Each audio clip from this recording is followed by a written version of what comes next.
মিনারের উচ্চতা 451 ফুট, যা কিনা 57 তলা ভবনের সমান, আর গম্বুজ থাকছে 201টি।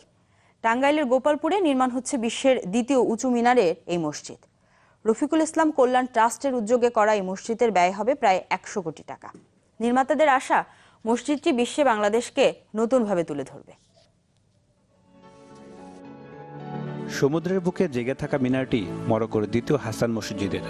বিশ্বের সর্বোচ্চ মিনারের উচ্চতা 689 ফুট, আর দ্বিতীয় সর্বোচ্চ ভারতের দিল্লির কুতুব মিনার, যার উচ্চতা 240 ফুট।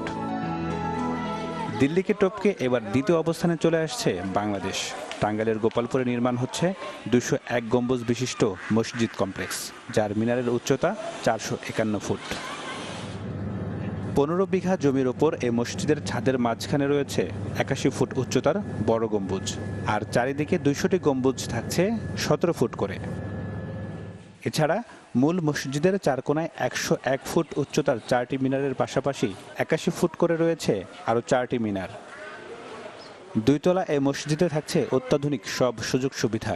মরদেহ রাখার জন্য তৈরি করা হচ্ছে হিমাগার, আর একসাথে নামাজ আদায় করতে পারবেন প্রায় 15,000 মুসল্লি। নির্মাণাধীন মসজিদটি দেখতে প্রতিদিনই ভিড় করছেন অসংখ্য মানুষ। আগ্রহের কমতি নেই এলাকাবাসীর। আমরা খুব খুশি, এলাকাবাসী খুশি এত বড় একটা মূর্তি দেওয়াতে। আমাদের নিজস্ব দেশের মানুষ, আমরা সবাই নামাজ পড়বো, এই জন্য আমরা খুবই আনন্দিত। শুনতে পেলাম এখানে একটা সুন্দর মসজিদ হয়েছে।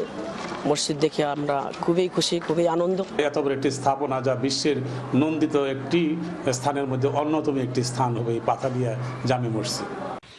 মসজিদটি তৈরি হচ্ছে রফিকুল ইসলাম কল্যাণ ট্রাস্টের উদ্যোগে। 2013 সালে শুরু হয় এর কাজ। আগামী বছরের শুরুতেই মসজিদটির উদ্বোধন হবার কথা রয়েছে। কাবার শরীফের যে ইমাম সাহেব, ওনার মাওলানা আব্দুর রহমান সাহেব, ওনার সাথে কথা হয়েছে, উনি নিজে প্রথম ইমামতি করবেন। গোপালপুরের এই মসজিদটি দেশের স্থাপত্য শিল্পে একটি বড় নিদর্শন হবে, যাকে ঘিরে বিকশিত হতে পারে এই এলাকার পর্যটন, এমনটাই প্রত্যাশা টাঙ্গাইলবাসীর। Desk report, channel 24।